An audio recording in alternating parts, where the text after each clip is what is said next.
What's going on, ladies and gentlemen? It's me, Cedric, aka the Champ. Welcome to First Ring Podcast. I am the current leader, the current champion, the current back-to-back champion of NFL picks. So when you hear me say champion, that's what I'm referring to. Yes. Anyway, welcome to First Ring again. Welcome to First Ring Podcast. We have a unique show for you today. We're going to review our teams. We're going to review our team drafts: Washington, Dallas, Buffalo, Atlanta. We're gonna talk about a little bit of NBA, and guess what?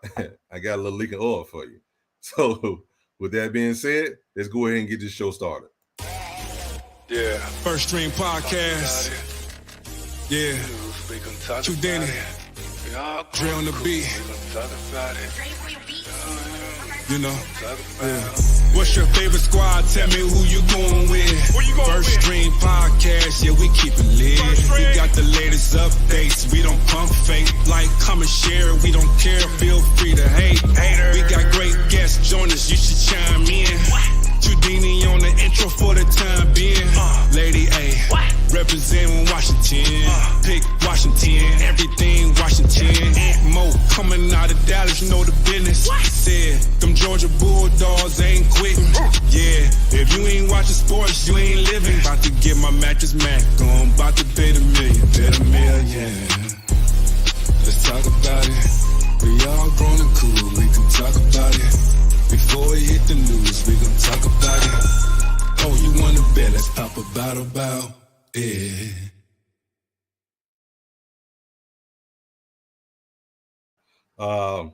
I might have you having a little AT&T technicals. I've been trying to get rid of them forever. How about that?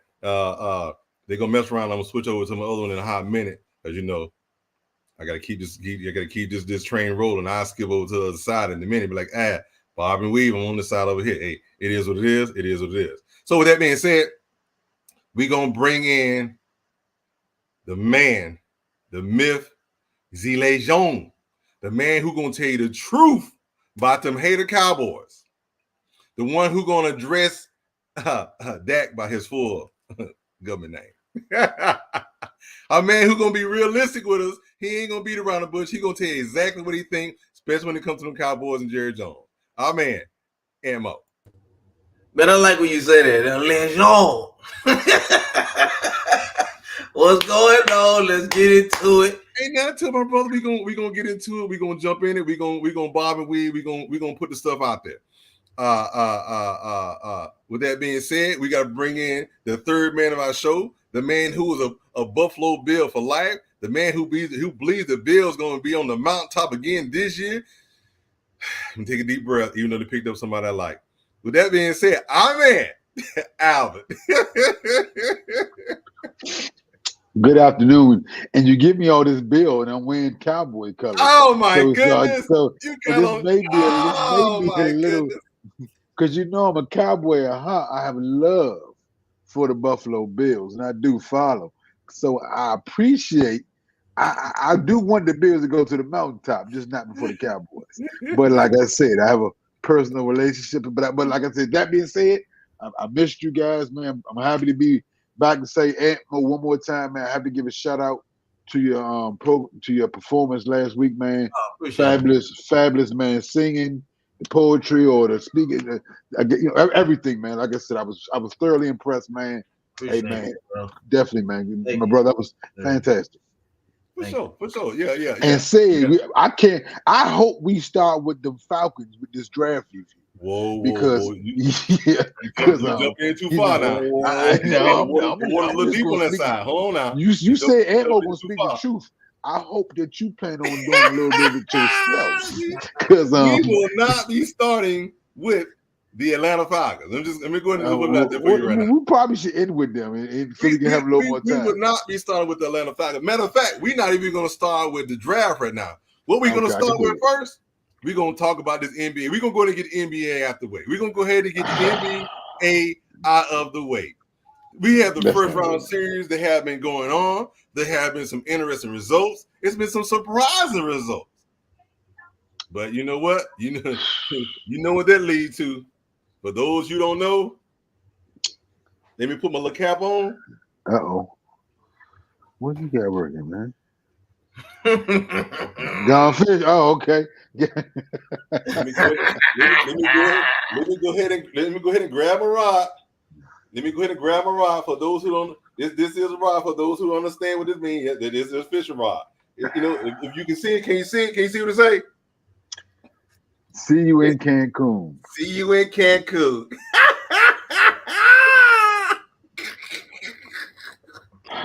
Pelicans, Lakers, and the Suns. Out of that. First round disappearing act. Talk to me, Alvin. What you got? Well, I come a little humble right now. Being I'm a lifelong Laker fan. It's been rough, man. I mean, that series, you know, it's oh my goodness, man. It's almost like that girl you liked in school. You thought she liked you back. She spoke to you one day for a couple times. You got a little excited. Then you went and asked her out, and she said she got a boyfriend and she gone. That's kind of how I feel, man. Because we won that one game. I thought we had a little hope, and we might go on a little run. I might be a little lucky, but man, like I said, what I have done is thoroughly enjoyed the playoffs. I mean, like I said, my team just to the side. I've enjoyed the competitive.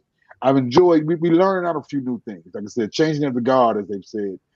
I'm thoroughly impressed with Ant-Man Edwards right now. I mean, the performance in this first round he's put forth has been just my eye-opening.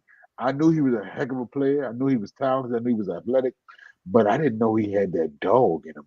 I mean, that just take your soul type of dog that he's showing. And like I said, I think he's stepped his game up. Like I said, with OKC, they did kind of what I expected them to do, especially with playing the Pelicans. You know, with no Zion, I thought they was a little bit hindered by that. But I didn't think it would have been more than a 6-game series at best. Anyway, probably 5 with Zion. But I've just enjoyed the playoffs. Like I said, I mean, the games have kept. I thought Philly would put on a little better show with New York, but right. You know, like I said. That was kind of my sleeper team. I think I said that on one of our shows before. I wanted to see how they would do, but New York has improved it.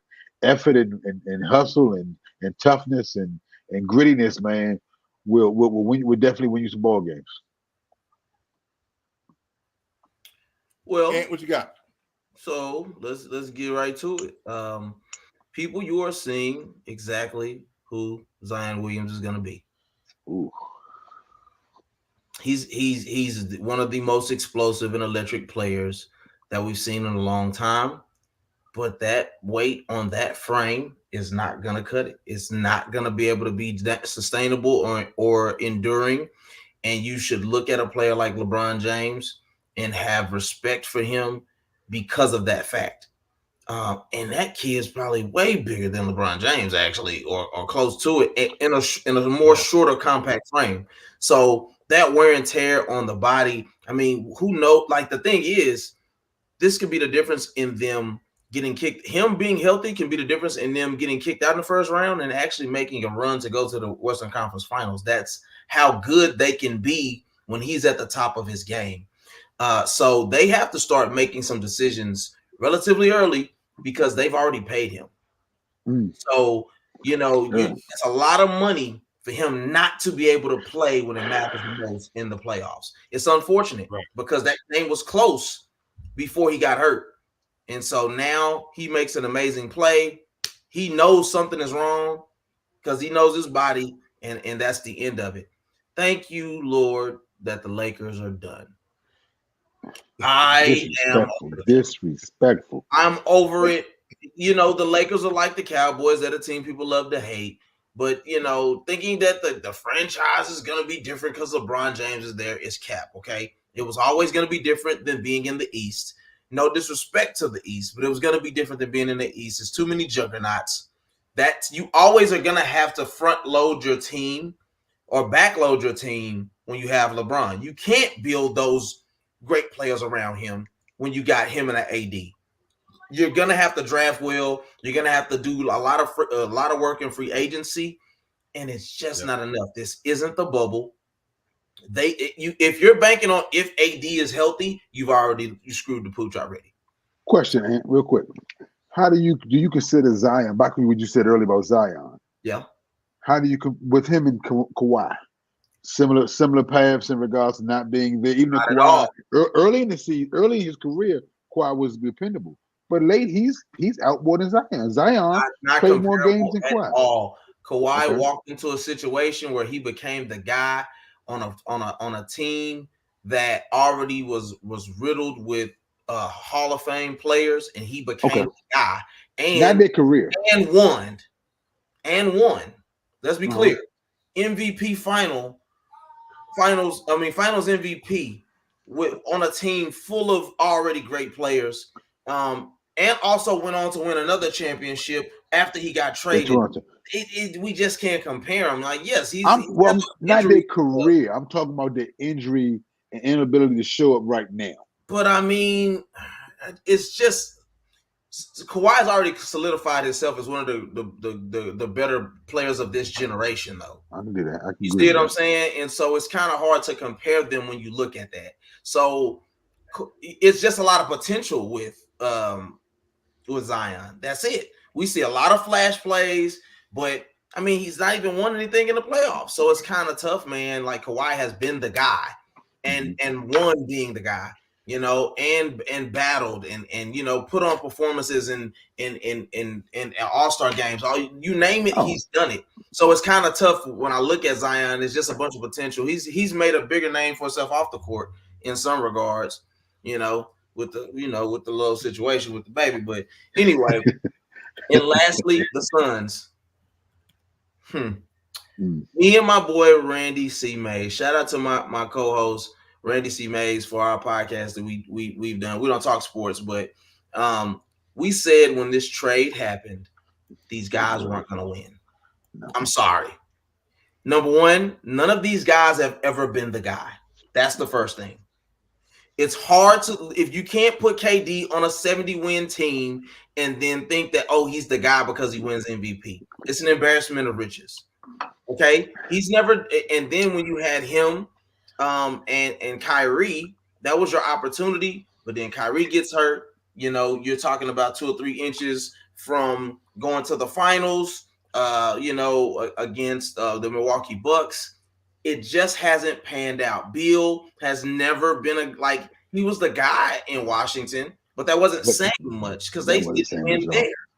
So what you have is a pickup game, a pickup, you know, an all-star team with no camaraderie. Nobody knows their role. Everybody's just playing however they play. That's not sustainable. Though that type of talent, even with the Ant-Man, should not get swept. They just shouldn't happen. I heard a lot of good stuff from Ant, but I didn't hear too much about them Dallas Mavericks. Oh, because we're in a 2-2 series. This is only about the teams that are going fishing. Let's be clear. Okay. Okay. We only talking about vacation teams. Yeah, we're only talking about the teams that are on vacation right now. Put that back in my notes real quick. Before I get my response, before I get my response, let me get a shout out to these people in the chat that joined us. Bruce Wayne, he's always one of our steady edits. He shows up every week. First one in the chat said, "Good evening, everyone." And old Sanchez, Mr. Hater himself, LeBrick Lanes. all we got something petty to throw out there. We already know that. And we're gonna say what's up to the Hawk TV. Welcome, my brother. We see you in the mirror. You still up with us. Thank you, my brother. Thank you. Salutations. And then he says one more thing. He says, "Wizards GOAT." Bradley Beal did his thing. That. That's what he said. That's what they say. Now, what I'm gonna say is this: he ain't never been swept. He ain't gonna start the day, and they got swept the next game. So let me start here with the Lakers. How bad was this first round loss for the Lakers? It was extraordinarily bad. The thing is, LeBron is uncommitted to playing with the Lakers again next year. Being that he was ironically was one of the better players in the last 2 or 3 games in this series for this team. They had people around him outside of AD that did not show up. It wasn't that they didn't have open shots. They had open shots. They just did not show up. And there's nothing you can do. And that's why LeBron refused the question during the game, will he be back next year? He refused to answer the question. We understand why. If you don't know why by now, why LeBron is not committing to playing with the Lakers next year, you have not been paying attention. One of his kids is committed to coming to the NBA. Let's be realistic.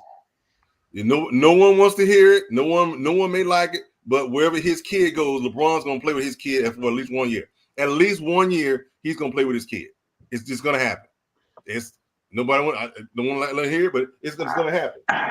We can move on. We can move on to the Pelicans. Ant was right. Old boy's holding all that weight, man. He down in New Orleans. He eating. He don't got the guaranteed money. We know there's no doubt when he's on the court.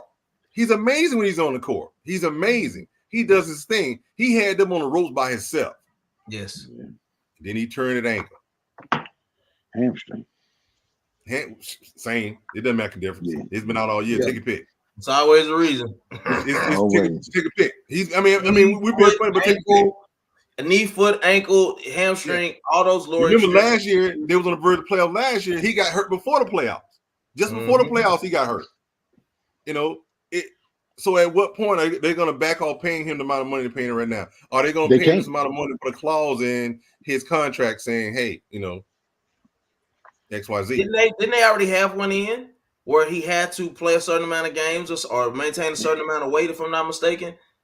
I feel they like they did talk about it, but I don't know if it was actually put into writing, but they did talk about trying to do that. And maybe Sid can look that up for sure. But you're right, and they did say something about that, but I don't know if they put it actually in writing in the contract. But that was one of the things because that a lot of people had talked about that need to be added in. There should have been added as one of the stipulations of his contract. Right. So the Pelicans are out. They had a head coach. He put it out there. We're gonna put up these threes. We're gonna score just like he thought he was still out there with coaching with the with Golden State. Nah. He's trying, but until the catalyst can stay on the court and do his part, then it's a waste of time. It's almost a waste of air for them to do that. It's disappointing to do with this much talent cannot stay on the court. He cannot stay on the court. And last but not least, Kevin Durant. He left Golden State talking about he wanted to do it on his own. Check this out. If we winning, I ain't going nowhere. I ain't leaving. I'm not leaving. If we winning, why we just won the chip? Why am I leaving? He went to New Jersey. Got a first round. Sure, they getting bounced. Partly on his part as well. His bad shooting as well. Now he out here with Phoenix. They don't split some of them guys. Remember they traded away what was the center name they traded away to get KD? DeAndre Ayton. He out there with the Pacers, making the Pacers look like they world beaters. Question. Go ahead. Question about that with that KD question. Hey, this to throw into the chat or throw it to one of you all. Have you all ever seen a bigger fall from a guy who made a simple decision just because I think that decision to leave Golden State has caused him all-time greatness status tremendously. Yep. Falling from being potentially, top 10, top 12 to definitely out of that right now because the decision to leave Golden State, has he been out the first round more than once? Yes. Well, they made it to the Eastern Conference Finals in New Jersey. But that's when the foot wasn't back, but maybe an inch or two, and that was a difference in them actually winning the game or actually going to overtime. But I thought you were gonna say leaving OKC. You're talking about being up 3-1 on the same team that you left them for, with a young Russell Westbrook. That you can't. Either y'all are gonna both eat that, or I don't know what to really say. You played as a team up until you were up 3-1, and then spit the bit. There's no excuse for it. You can say what you want to say. And you know what I'm tired of? what LeBron did in the decision is you took away people's ability to stick with stuff. Now you give people options and you give them the ability to move the way that they want to move. The power should always be in the players' hands, because without them, there's no league in any sport. Absolutely. My issue with that is, listen, you think it ain't players that play together right now that aren't in the playoffs that don't like each other? There's tons of them. Yeah. Players, all of them don't love each other, okay? And apparently, if we look back to even MJ and Scottie Pippen, they weren't too crazy about each other either. But you know what happened? They won 6 championships. Right. So the fact that you decided to leave him, now listen, if it was as deep, if it was that simple about how they didn't like each other, why was Russell Westbrook so mad about it? Well, I don't think it was, from what I heard, this is from what I heard, I don't think it was, he said it was so much about them not liking each other. I think it was kind of more about the style of play. Their styles didn't fit together, is what he kind of said as a reason. The same style of play that got him in the finals? Yeah, the same style that got him up 3-1. You're right. No. They went to the final. Yeah, against the Heat, right? Against the Heat. So I think it all sounds amazing, man. At this point, that dude's played in all different types of, systems and teams. He's done that to him, like not done it to himself, but you called your shots. You said, "I'm going to Phoenix." Yes, and demanded to go. Demanded to go. So, man, it's just an excuse. I think that, I think he's a little fragile mentally. Respectfully, I think, he hasn't had some of the stick-to-itiveness that even a Kyrie has displayed here recently. And I don't think it takes away from him being a Hall of Fame player. No. I think you can't take away those championships, albeit the team that he won them with. But on the back end of your career, you make it to where you end up fading into the distance because you don't plant your feet somewhere and say, this is where I'm going to, wave my flag, And so that's the unfortunate thing, because KD's an all-time great, let's be clear. Absolutely. It's been hard to find, you'll be hard-pressed to find a 6'11" scorer of the basketball like him. Like one of the best ever. An all-timer. So I will never disrespect him in that regard. But at the same time, I just hate the fact that because you kind of sully your own name and power, overall when you move so much. It's a part of the reason why I think people don't really care for LeBron so much, because it's Cavs and it's men and it's back to Cavs, and then it's like, and then we don't know you. Like, dude, just get somewhere and sit down, for crying out loud. But in LeBron's defense, everywhere he's gone, he's taking a championship. That's what I was kind of getting to with KD. A few years ago, when he went to Golden State, and after those Golden State years, he was in the argument for the best player in the league with LeBron, or with and definitely better than at the time thought of as a better all-around player than Steph Curry. Now, from the Brooklyn. KD, don't forget that KD to Phoenix, all those different places. You don't talk about him in that light anymore. Now he's just a great scorer, all-time great scorer, great player, but not one of the league elites to where he was when he was playing with Golden State, where you were questioning if he was the best player in the NBA. It's unfortunate, right. And I wish he, would be still for a second, but still going to definitely be a Hall of Famer. Got 2 championships, so can't be mad. Good luck to him. PG County's own. That's probably why he moved around so much. What Bruce Wayne says too, he gives the information about LeBron and Zion. LeBron's height is 6'9", 250. Zion Williams' height, he's 6'6", weighing 284. I think he was above 300 when he got to camp, and he had to lose some weight. So the dude he's carrying too much weight for him to be in the position he's in. Hey, it sounds like somebody need to lay off. Somebody need to lay off the foot in New Orleans. That's a lot of talk in them joints, man. Is that pick out here in the background, man? Yeah, I wanted to just pop in real fast and just say, do y'all think, or I just wanted to get y'all opinion on this, Like you see Ant-Man out there doing his thing, right? Anthony Edwards. And this is the first time that KD, Steph Curry, and LeBron all out in the first round all together. Is this new wave? Are we about to see the changing of the guard with the new up and coming stars like the Jason Tatum's, the Ant-Man? What do y'all think? Yeah, don't forget about your boy down in OKC with that young team.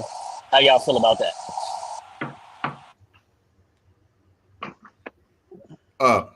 Go ahead. When y'all can go, make a difference. You're Joe. Definitely changing. I think it's the lay of the land for sure, Pick. I absolutely think this is a changing of the guard. It's funny because I was just thinking that earlier today, if I'm not mistaken. I was like, listen, this league is evolving right before our eyes. Who won last year? Who won the chip last year? Denver. I mean, if you look at it, man, it ain't. You got the Golden States. They popped in and got them one. After having some injuries and things of that nature. You could argue that injuries and age have taken away from what could have been one of the greatest dynasties we've ever seen. But I mean, it's father time, man. Undefeated.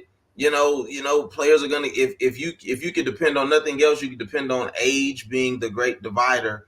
In how people rule. In any sport. And so I definitely think that, this is a changing of the guard for sure. I think from here, I think the Lakers are pretty much done unless they do some blockbustery stuff. I think Golden State is done. I think they'll be competitive, but that core is not. Steph is going to be the only one that's going to be able to still perform at that clip. And the young guys are cool, but they don't have that it factor that the other teams in the past had. So to answer your question simply, yes, I believe that it is absolutely a changing of the guard, Pick. Right. So, yeah, I mean, you have to look at it that way. These guys who have chosen to join these teams and make super teams or however you want to call this, porn play their friends, yada, yada, whatever. Their time is passing. You got a bunch of these young guys who are coming into the league straight out of college, and they're making differences on these teams. They're making clutch baskets on these teams right out the box, and which actually helps the NBA in the long run because it tends to draw more eyes to them, similar to the NFL. The more excitement you can bring into the facility, the more excitement and the more eyes and the more butts and seats you get because people want to see it in firsthand account. Similarly, so I watched the Mavericks game the other day. I mean, the Mavericks ended up losing this game, but it came from 31 down, and they did what I thought they weren't going to be. I thought that game was over. I thought the old George was going to show up, the old Harvard was going to show up, and they were going to choke it away. But they didn't. But the Mavericks did. The Mavericks and those young guys did what they were supposed to do to make it close. So that's the league we're in now. That's where we're moving. You're going to have to adjust. You're going to have to get better. If not, these guys are passing you by. Father time waits for no one. And said I didn't even mention the Mavs on purpose because Luka's been in the league for this is like his third or fourth year now, right? This is Luka's third or fourth year, and he's playing amazing. He's playing amazing, and it seemed like this year that him and Kyrie team had figured out how to play together. Yep. And then you add the pieces around them. And I told y'all earlier when they played OKC and they went back and forth in that game, I was like, oh, that was the Western Conference Final that we just saw. And the way OKC just swept Phoenix out of the league. I mean, not Phoenix, but the way they just the way they just swept the Pelicans. The way they swept the Pelicans out of the league. Yeah, Pick. I agree. And I think it's tough because we didn't get a full strength Pelicans. So you do what you're supposed to do. You put you don't play with your food. You know what I'm saying? You get them out of there. You don't. You know what I'm saying? Hey, you don't take the French fries. You dunk them in ketchup and you eat them. But when it comes to this Clipper series, what it looks like more than anything, I could even say this based off of age, based off of all of those things. This could be their last hurrah. You know, if you look at Paul George, he's 30 plus. Oh, yeah. If you look at James Harden, he's 30 plus. If you look at Kawhi, he's 30 plus. If you look at Russell Westbrook, he's 30 plus. Like, these guys, they don't have much more greatness in them, respectfully. And not because they're not great players, but because Father Time just don't lose. You know, there's the few that get through there, but LeBron he's the ageless wonder. So I think that the Mavericks still win this series. Let me be clear. I did pick them to not lose another game after they went up 2-1. But the problem that the Mavericks are running into is they are going on early game lulls, and the Clippers are going on early game just runs of like where they're making everything, and it's making the game harder to adjust to because they're having to fight back from so much. So overall, I think with no Kawhi, without a healthy Kawhi, and some of the things that the Clippers were doing, I heard some announcers talking about it. It was like they were shooting at just all-time great clips as a team. It's impossible to maintain that over time, even like for a Golden State Warriors type team. So I'm seeing them come back down to earth. You know, I like what James Harden did, even though it was against my team. But we've seen him be great, as we talked about before. I've seen him be great in these moments. It's in the Western Conference Finals. It's in the Eastern Conference Finals where it matters most.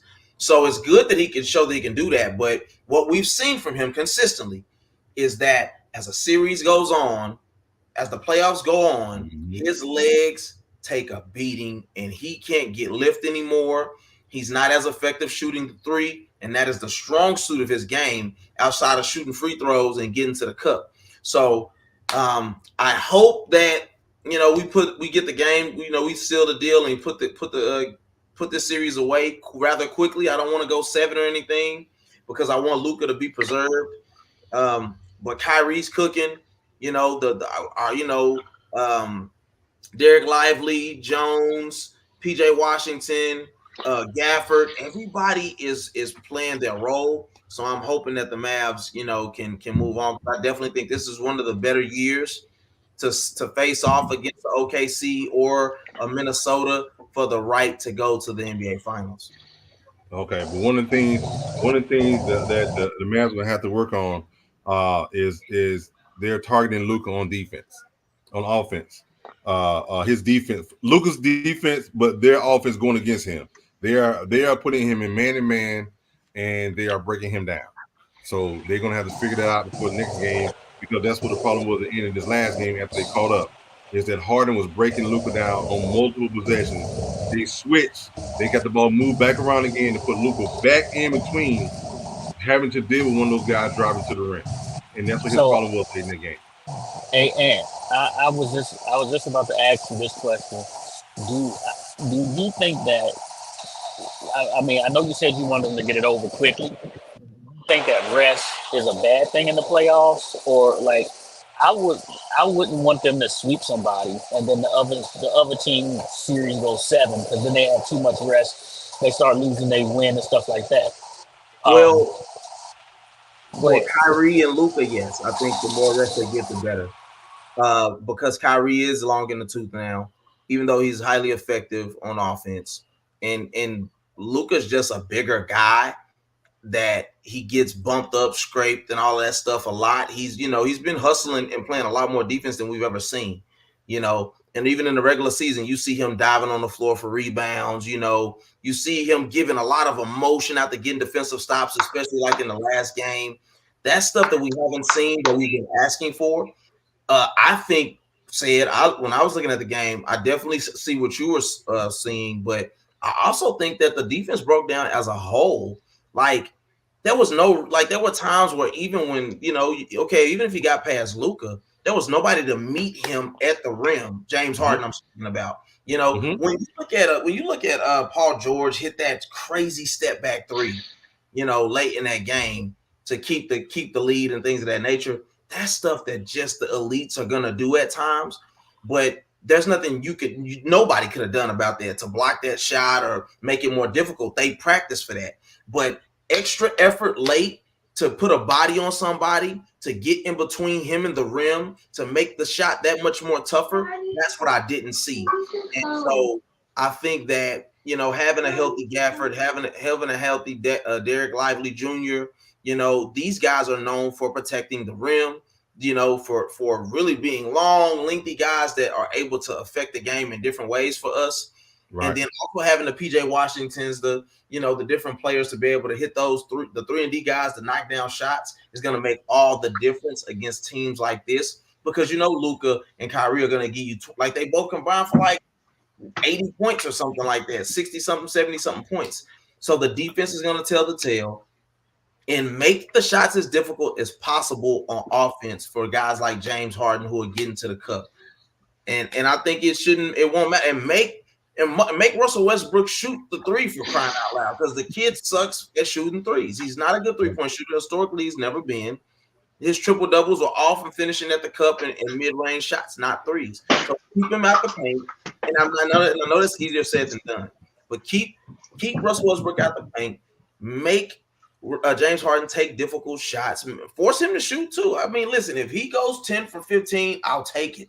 But what I refuse to do is to let him get easy looks at the basket and put up a bunch of free throws where half of his points were from that. So So yeah, we got a lot for the NBA, but our main services for the day, we got to go back to the NFL draft so we can review some of what happened with these teams. That's what's going on in the draft to see what we think our team did. Did we do better? Could we have done better?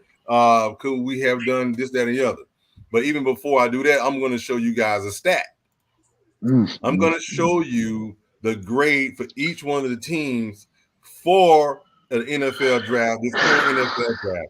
You can see your team. You can see what they thought about your team. You can see the grade that they gave your squad.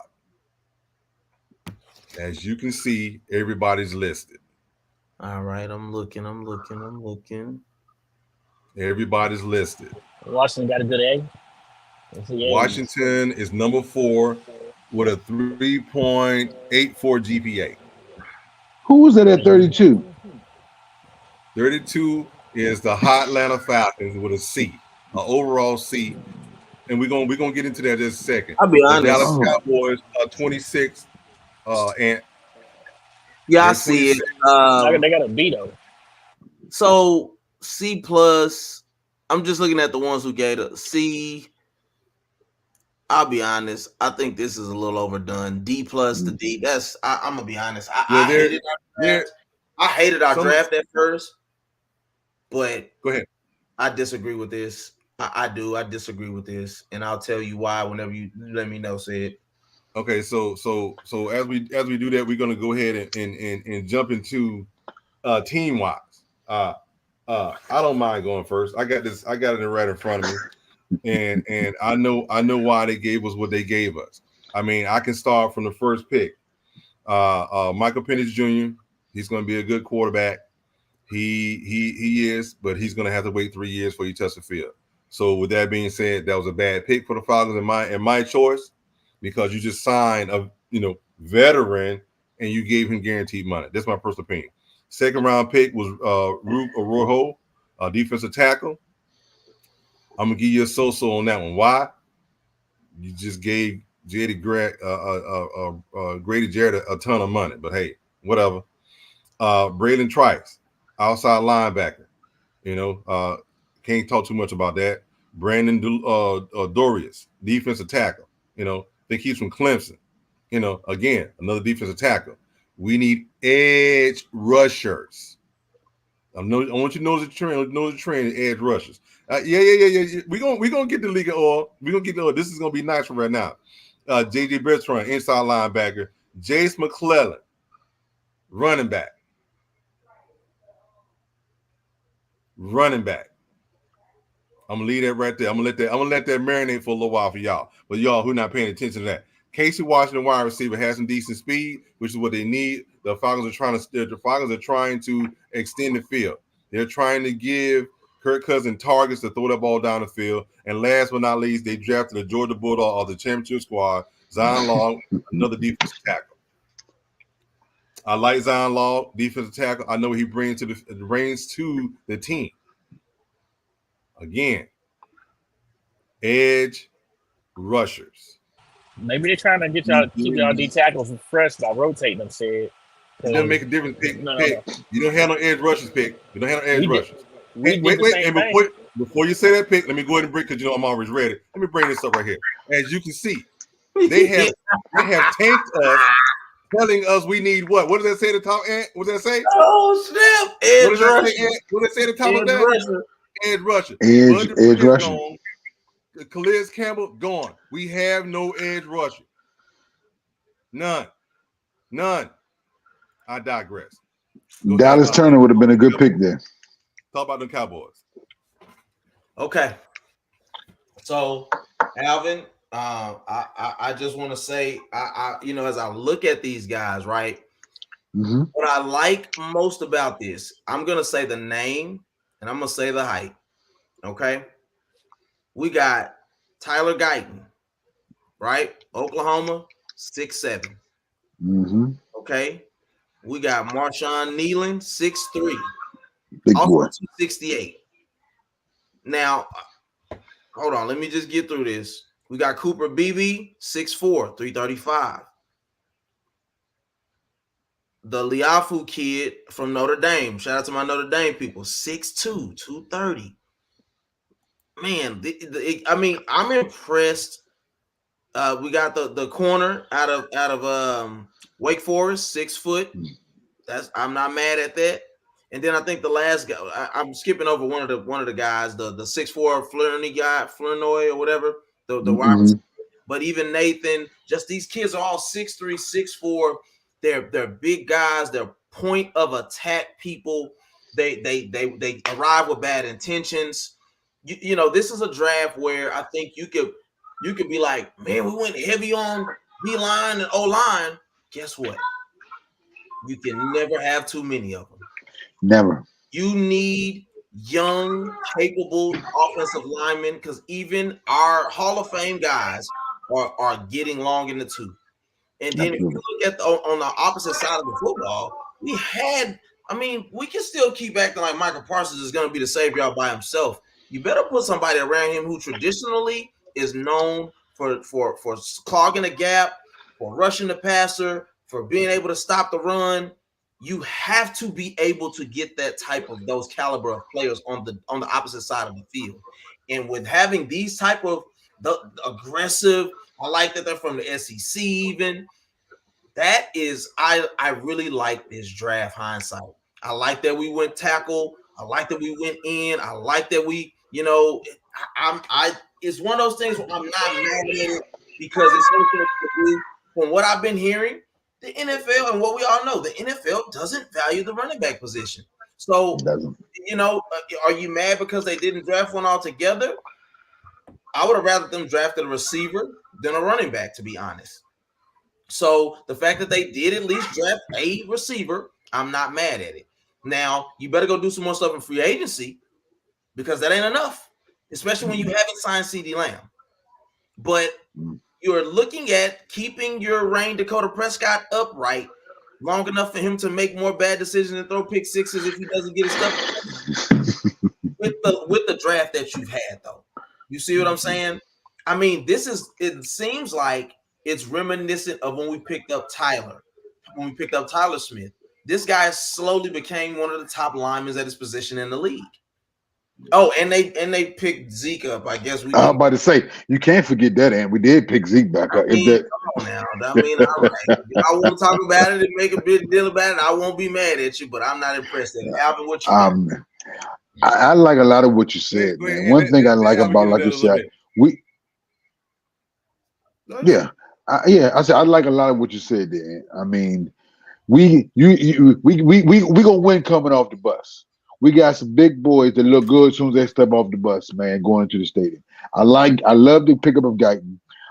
He has probably one of the high upsides of all the offensive tackles. Very athletic. That's a 6'7", 6'8" guy, man, with a lot of with a lot of room to grow. I think he'll be a day one potential starter in the first year. I like that we got another starter in Nealon potentially.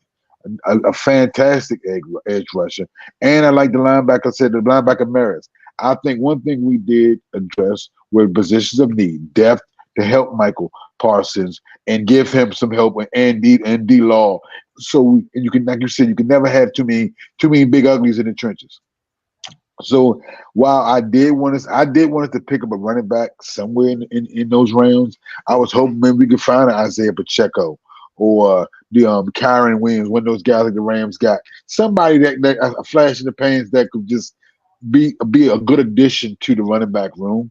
Like you said, we did pick up a wide receiver and another cornerback. We did, we did address areas of need, but like you said, we can't be done.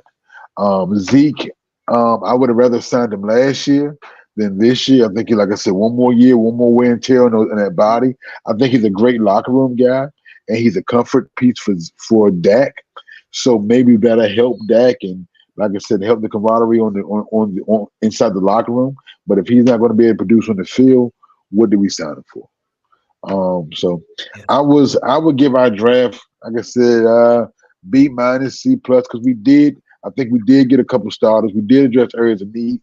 Can you address everything in the draft? But one good thing is we didn't have to address everything. You got teams that are like the Commanders, a lot of the other teams that do a total rebuild and that are relying on young guys. What we're looking to is plug-in guys, addition guys. So I hope we got somewhat better, but we didn't have to do a rebuild. So I'm sorry. Let me say this. go ahead. Commanders draft looked impressive to me. Oh, I'm not saying the draft didn't look impressive, but they had more needs. Hold on. My point is this, though.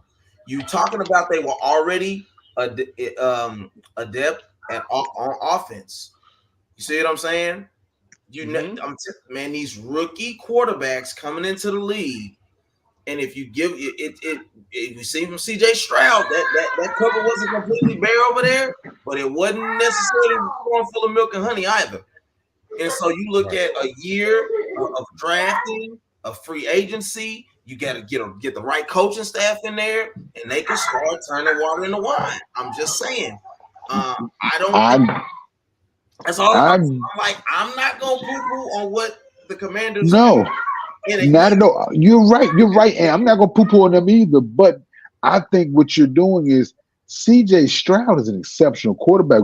You're putting up a lot of expectations on Daniels. No, I'm not. If you expecting him to be anything close to CJ Stroud, and that's what the Commanders are almost going to need to have a turnaround. They're going to need him to play that good for them to be. Their draft is, I mean, you can see how many guys they drafted, but their draft is going to be dependent upon how well Daniels does. Simple as that. He's going to make them right, or he's going to make them wrong.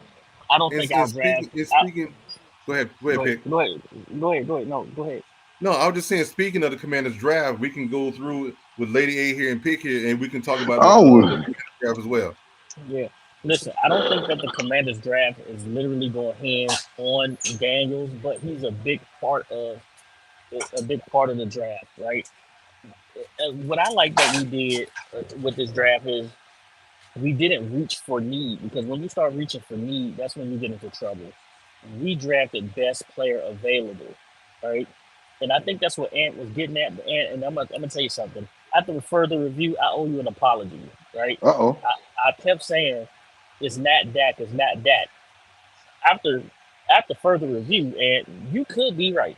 It could be Dak, and this year will absolutely tell. So, when you called him Rain Dakota Prescott just a minute ago, it reminded me that I owe you an apology. It may be Dak. Let's get back to the Commanders real fast. All right, Lady A. Good afternoon. Thank you. You want to? Good afternoon, Lady A. Good afternoon, Miss A. Hello. That was a little shocking. We're just gonna breeze past that. Don't even. You're right. It must be it must be a Mercury retrograde or something. That's what I think it is, though. Honestly, it's something crazy going on in the stars right now. Okay, but you'll have that. Pick. I disagree. I disagree. The Commanders did take best player available, but it's very clear that they did want to address some positions. It very clear. think about last draft and then look at this draft. Last draft, they were like, oh, offense, no, we don't care about them. We don't care about them. But they did try to address some needs of the team this season. Could they have not drafted a quarterback? Sure. It's in their best interest to do so, though. So they took not only a quarterback, but they took best available. So that's important. When in fact you are, missing some key components of your team, that's your first look, and then best player available. So I feel like they did do that. Be quiet, Corey. I'm never sauced, okay? But yeah, so at the end of the day, I feel like they combine that and address their needs, took best player available based off of their needs, and kept it moving, which is really good. I do have some things that I've picked up today based off of like social media, a couple people sending me things on how everyone else is ranking the Commanders right now as far as their draft is concerned. But let's be real, we're not going to see how well people drafted until the season starts. Last year, I will be the first to admit, I was so angry with the Eagles and who they were drafting, how they were drafting. I was like, they found the cheat code. Well, apparently they didn't. They did not find the cheat code because they drafted great players, but they were not able to execute within the season. So we're not going to be able to do that. Wait, what? Corey, go to bed. But that's all I have to say about that. Well, this is what I do know. I know that everyone wanted us to trade back into that first round, or trade back into the first round to get a tackle, and we didn't. You got to have a trade partner, right? And then I like the fact that we didn't get held up. Just to be able to trade back. They had a price set, and they didn't give up, more than they wanted to get back in the first round, so they stood pat. I do also like the fact that we did draft a defensive tackle, but you got to look at Deron Payne, John Allen, the number of snaps that they played. So maybe this is another rotational piece, and then they said we'll find a way to get him on the field with all three of them on the field at the same time, and that becomes a problem for offenses to have to deal with. So I like that. The slot corner that we got from Michigan, I really like that because now we have a weapon.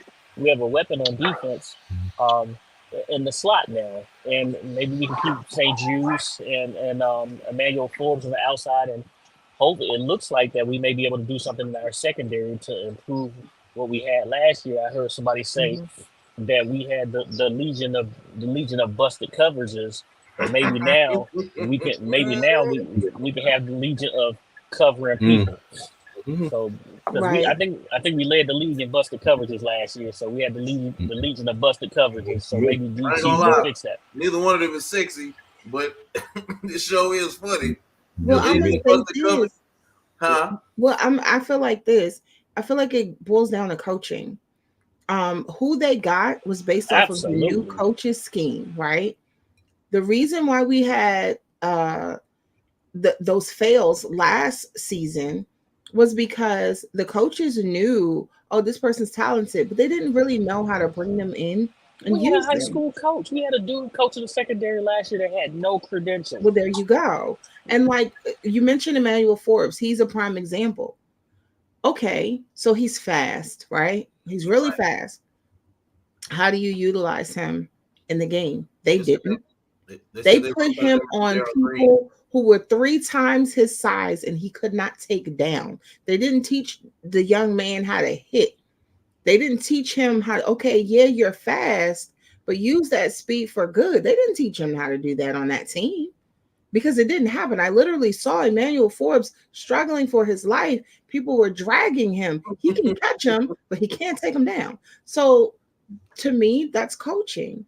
And the same with that tight end position, or anything that they're doing on offense.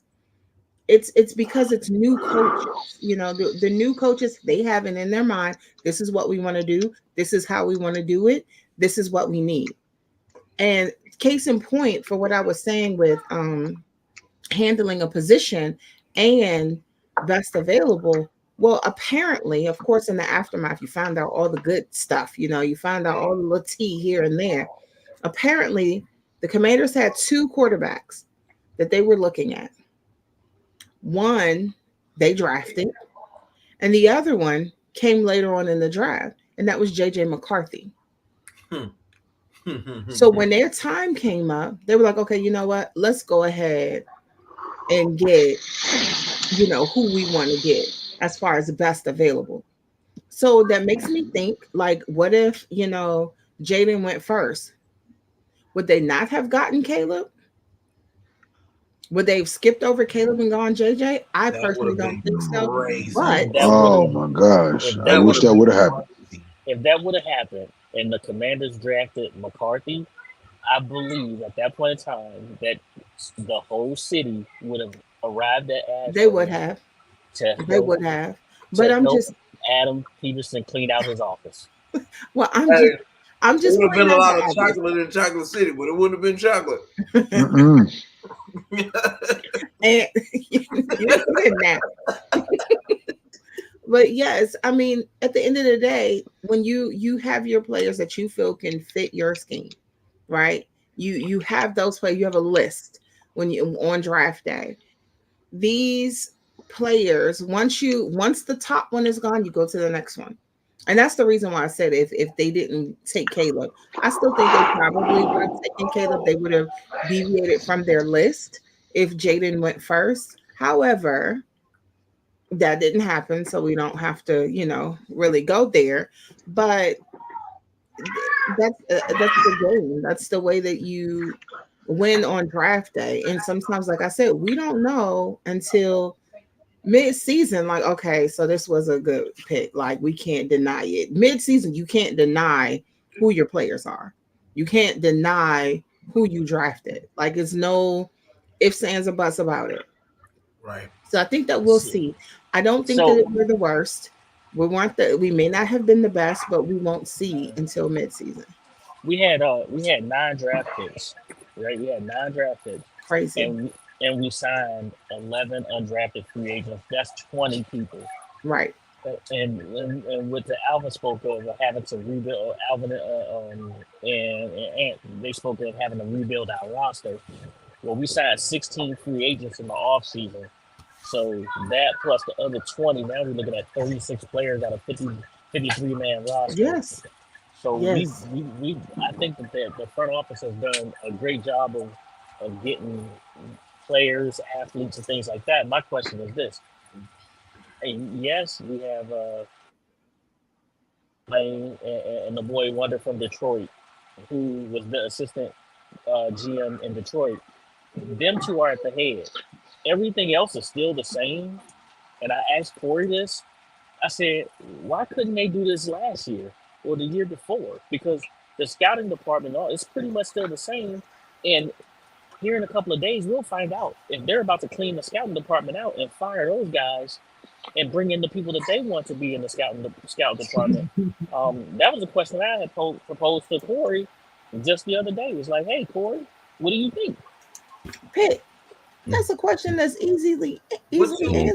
Yeah. The head is different. The head person in charge is different. That's why they didn't do it last year. I was gonna say with Adam Peterman, was it Peterman or Peterson? That's from the shade. Peterson. With Adam Peterson, what you gain is maneuverability. You have to learn how a trade back can gain you 2 to 3 more picks. You have to learn how to gauge the entire draft of players. Who fits where? Picking up 11 players, especially if a few of those guys can make your team, is quite impressive, actually. So you look at bettering your team immediately. Like I was just saying to Alvin a few minutes ago, this team may not have to wait that long to be good. It's too easy in today's NFL to take a season of drafts, free agency, and a couple of players that you already have and change the game. So I'm just saying, man, I hope they ain't that great, but I did pick them to finish ahead of the Cowboys. Just off of Oh, man, don't do it. Don't fall in love All with right, the Kool-Aid. I'm not, no. This had nothing to do with Falling in love. the draft. He's being realistic about his This had season. nothing to do before with we get draft. too This far had off everything track to do with and start going down this train track for a back and forth session between who think who's better, back and forth. We're gonna keep this train moving in the direction we're going before we get too far out of hand. Y'all know it's my favorite time. I think It's all you guys had a great. There it is. I think all you guys had a great draft, minus the Atlanta Fox. We'll get to that in just a second. Who is leaking oil with your boy? I'm ready. Hey, It's the start of the year. let me get this said. Let me get this one right. This is the NFL draft recap of Leaking Oil, brought to you by Whose GM Gets Fired First. We're sponsored by Whose GM Gets Fired First. Fuck no. The Falcons. I think sometimes they do this just to annoy all those Falcon fans. I think they do it to just see how far they can piss us off before people start showing up at the stadium. Everyone loves Michael Penix. Cool, love him as well. But what is that? Hey, is that you? I don't know who that is. Sound like a little wine over there, huh? Himself. But at $100 million, you paying a quarterback $100 million guaranteed, and then draft a quarterback in the first draft, in the first pick of the first draft, and you have not fixed your defensive line. You drafted 1, 2, 3 defensive tackles and another running back. We have 2 and a backup. Why would you draft another one? He cut bait? We don't need cut bait. We need somebody on the defensive end to rush the passer. That's what we need. I don't care if it's Morris. He was head coach one time before and 5 before. He keep this. He's not going to be there long. Let's make it real. I'm tired of people talking about, well, he's only going to be there 2 years. That's $100 million guaranteed for Kirk Cousins and a no trade clause. Guess what? You ain't got no choice. The boy turns 24 next month. He's going to be 27 as a rookie stepping onto an NFL field. I digress. We're going to move along. Because it's straight up trash. You can't keep drafting like this and expect to be better, and you're not doing what you're supposed to do. You're not. My next one, I'm moving over to the Chicago Bears. I'm moving over to the Chicago Bears. Why you say you got rid of a number 1 pick who you wouldn't protect, who you wouldn't bring no bodies in, you wouldn't give him any help, you trade him away, draft another number 1 draft pick at quarterback, and give him everything he needs to succeed. You drafted an offensive lineman, 2 or 3 wide receivers. You drafted a tight end. Where was this love for Justin Fields when he was your quarterback? Where was this drafting at? But instead, you traded him away and gave the next guy the same tools that you saw he didn't have. Guess what? Old boy choked sometime in a pressure situation. I don't know if you watched the game, but I did. So FYI, don't get too high up on your board. Don't get too high up on your board. It is what it is. What did the Bears do to you, Sid? What did the Bears do to you? Yes, Sid. I want them to see. I want them to see. This is as you look at this graph right here. The ones in the green are the ones that usually hit. This is from 2000 to 2019. Centers, offensive tackles, guard. Right? You see that, right? Yeah, I see it. Apparently my team wasn't paying attention. They weren't paying Tell them attention. why you're mad, Sid. Tell them why you're mad. They will sleep at the wheel. Here you go. I turn around. Tay them just getting better. Buffalo, they drunk at the wheel. They trade with the guy who keep beating them every year. Hey, y'all can take this pick. We'll move back a couple. Okay, we gonna take this 4-3 guy. He gonna run past y'all all year long. Really? 4-2-1. 4-2-1. 4-2-1. That doesn't make it any better. 4-2-1. He taking the top off. He taking the top off. He's the second coming of Tariq. He taking the top off. You know what I'm saying? Oh, well, last but not least. That's my kind of guy. Last but not least, me and Ant favorite target, favorite topic. Them Vegas Knights. Big, strong fans. They pound you every chance they get. They come in. They leave a mark. They leave a mark when they leave. But you know what? I give Dallas credit. I give the Stars credit. They fighting back. They say you're not gonna push us around. We don't care if y'all won a chip last year. We're gonna push y'all back. I give the Dallas Stars credit for that. But at first, them Vegas Knights like they were finna do what they did last year. They was gonna bring them poles out, start shooting them shots left and right, up and down around the corner. If you catch, you catch. If you don't, you don't. Hey, don't drop your head too far. I might hit you in the spot you don't want it at. Ooh, and with that being said, that's your boy Cedric with Leaking Oil. Okay. that was Leaking Oil. Said, y'all make sure y'all know where Sid is at all times because we don't want him Nancy carrying Kirk Cousins. We don't need Sid coming around with a crowbar. But he can't get mad at Kirk Cousins pick.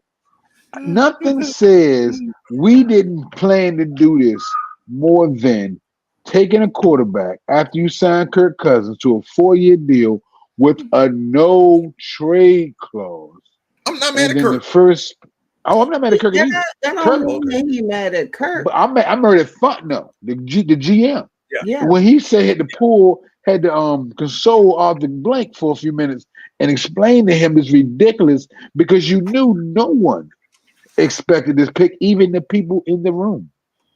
No. Because you can't 44 days ago sign a quarterback to 180 million with 100 guaranteed, and then take a quarterback that won't play most likely for the first 3 years.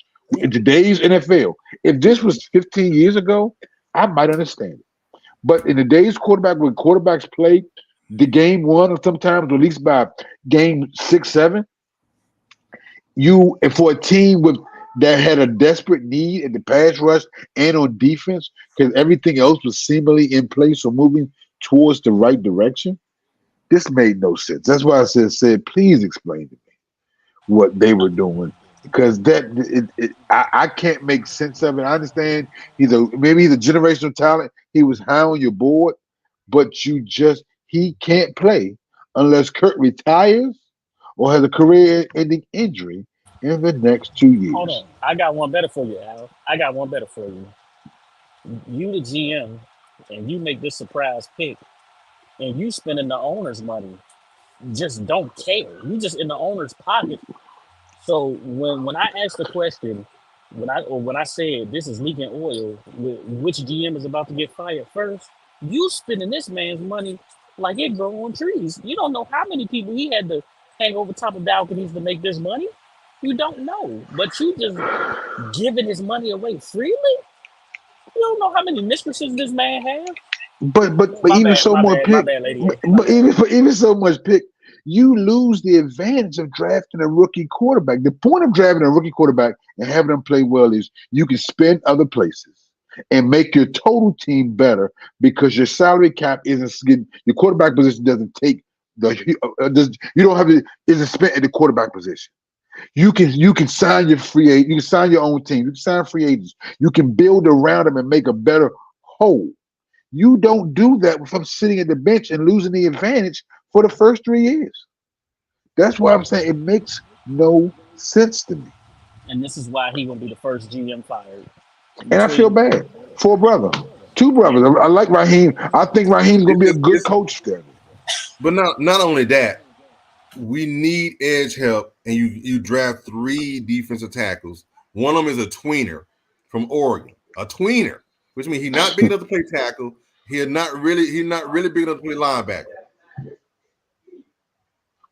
And if I'm not mistaken, at number 8, there had been no defensive players taken. So you had your choice of the entire draft. Second year in a row.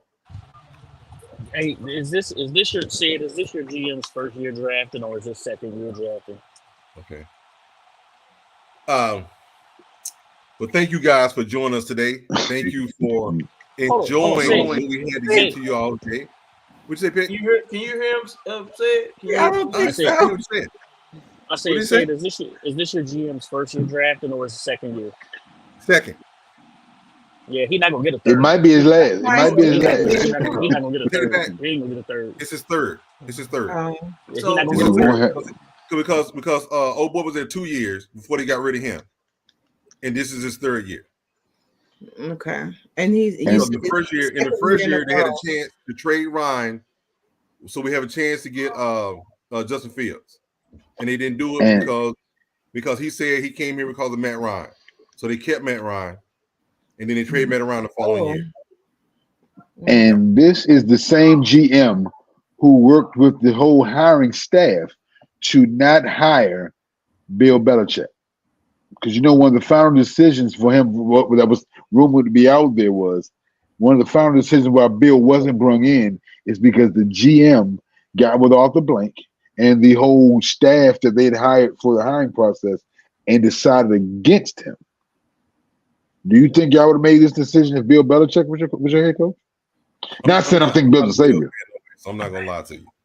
I know you're not a Bill fan, but are you? I'm a less of a Fontenot fan now with these last minute, I think, poor decisions. But like I said, time will tell. Like Lady A said, we won't know how good or bad this draft is until week 7, 8, or maybe even week 17.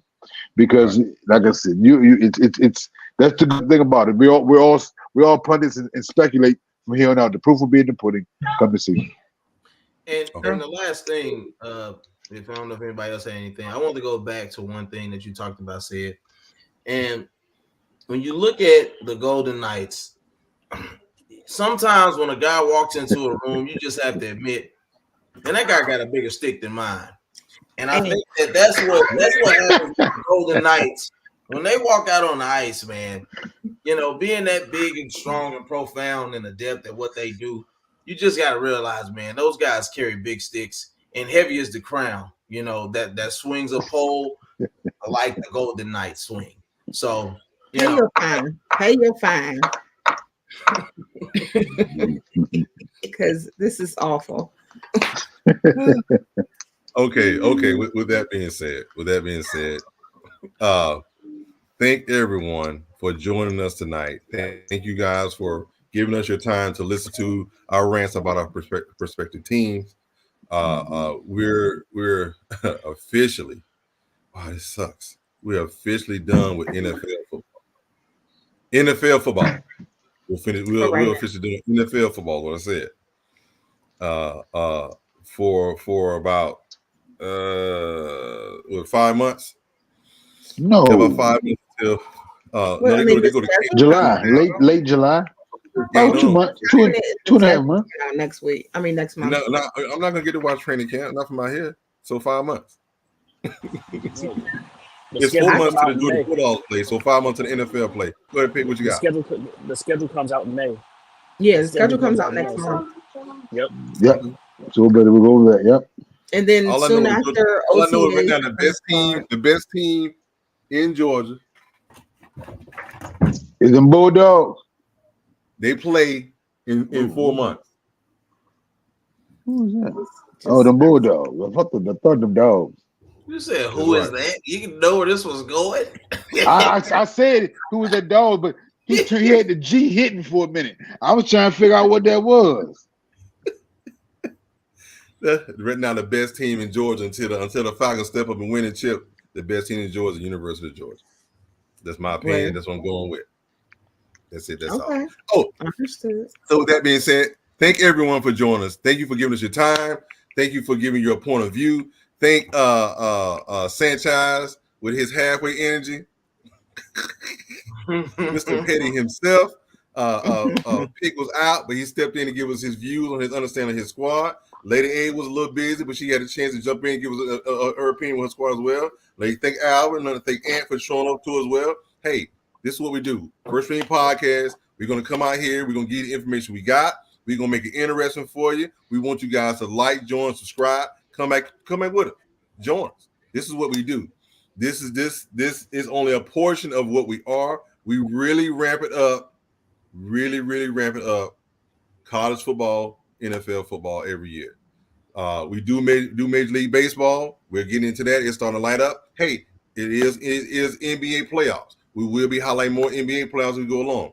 There are 3 games going on right now that are closeout games. Each team is up 3-1. There are 3 games going on by the night. So either it's going to be 3 teams out, or it's going to be 3 teams playing one more game to see if they can make it to another week. Looks like 76ers are pushing for a game 6. Yes, sir. See? And I'm gonna get a T-shirt made. I'm with the white girl. I'm with the white girl. I like that. Yes. You guys send me one of them. I'm gonna send you one of them because that's you. That's your phrase. You They are guys showing send me one of them. Indiana Fever practices on ESPN. I'm done. I'm out of there.